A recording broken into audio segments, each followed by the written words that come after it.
Bagian 8, Rumah Neimah.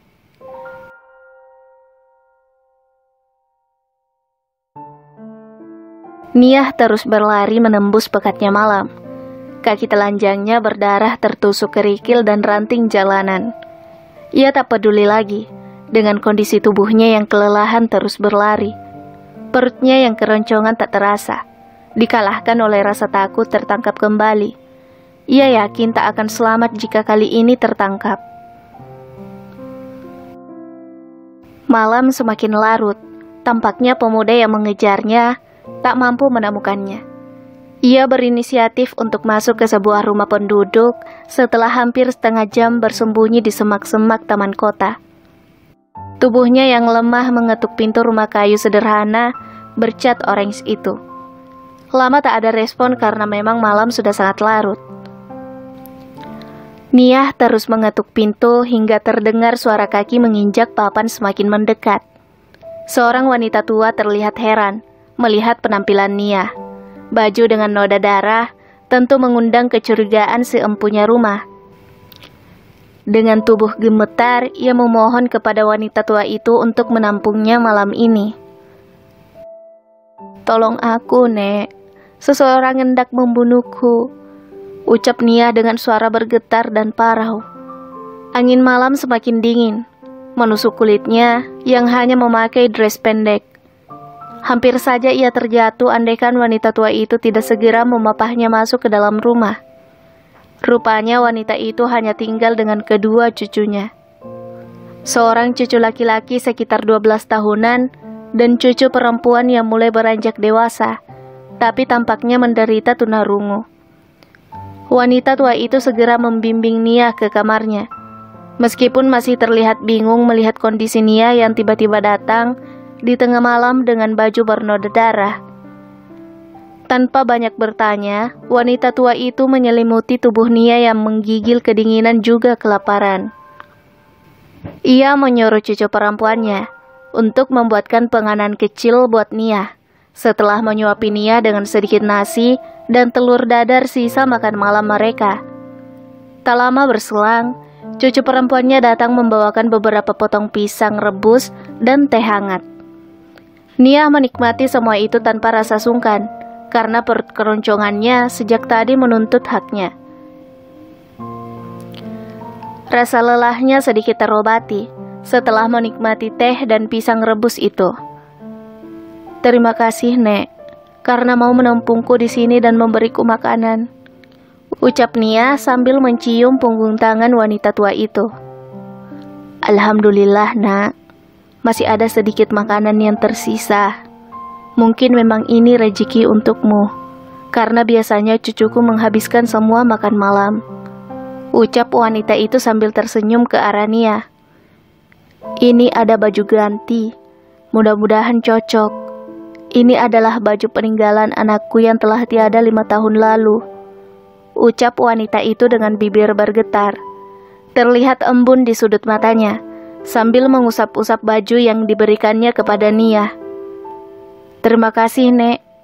Niah memeluk wanita itu dengan perasaan haru yang membuncah di dadanya. Dia bersyukur mendapatkan tempat malam ini, walaupun tidak tahu kemana lagi ia akan pergi esok harinya. Niah yakin suruhan Ninis tidak akan berhenti mengikutinya. Pasti Ninis akan berusaha mencegahnya untuk melapor polisi. Niah mengganti bajunya setelah membersihkan diri. Rasa lelah membimbingnya untuk segera berbaring di depan wanita tua yang biasa dipanggil Neimah. Hingga pagi menjelang, Niah masih meringkuk di depan Neimah. Niah terbangun setelah mencium bau masakan dari dapur.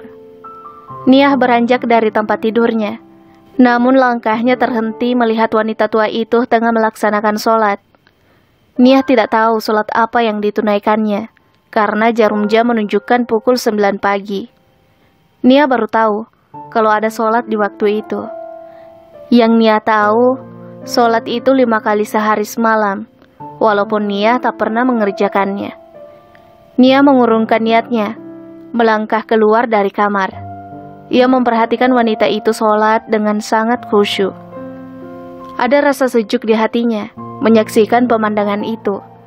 Bukankah selama ini ia begitu jauh dari Tuhan? Bukankah selama ini ia hidup tanpa pernah peduli dengan ibadah? Ada rasa sesal yang bergelayut di hatinya. Apakah Tuhan menghukumnya saat ini karena tidak pernah peduli dengannya? Seketika pertanyaan-pertanyaan itu muncul berputar-putar di kepalanya. Seusai sholat, Neimah mendekati Nia. Sambil tersenyum, mengelus kepala Nia yang menunduk tertegun memainkan kakinya seperti yang biasa ia lakukan saat sedih. Di luar hujan gerimis menambah dingin suasana yang sudah beranjak siang. "Nek, jari aku sholat ya," ucap Nia tiba-tiba. Neimah tersenyum mendengar keinginan wanita muda di sampingnya itu. Ada rasa syukur yang menyelinap masuk ke dalam kalbunya. Meskipun ia bukan siapa-siapa, dan bahkan Neimah tak tahu menahu tentang wanita muda itu, tetap saja ia merasa bersyukur. Setidaknya, keinginannya untuk belajar sholat menandakan bahwa ia bukan orang yang jahat. Neimah mengajari Nia sholat dengan telaten. Walaupun dengan bacaan yang terbata-bata, bekal dari guru agamanya waktu masih sekolah, Nia berusaha untuk tetap melakukannya. Nia memulai dengan melakukan sholat duhur. Ada rasa yang tak pernah ia rasakan usai melaksanakan sholat saat itu. Seolah tetesan embun sejuk membasahi hatinya yang gersang. Ketenangan ia rasakan menyelimuti perasaannya. Rasa yang selama ini ia rindukan hadir di hatinya.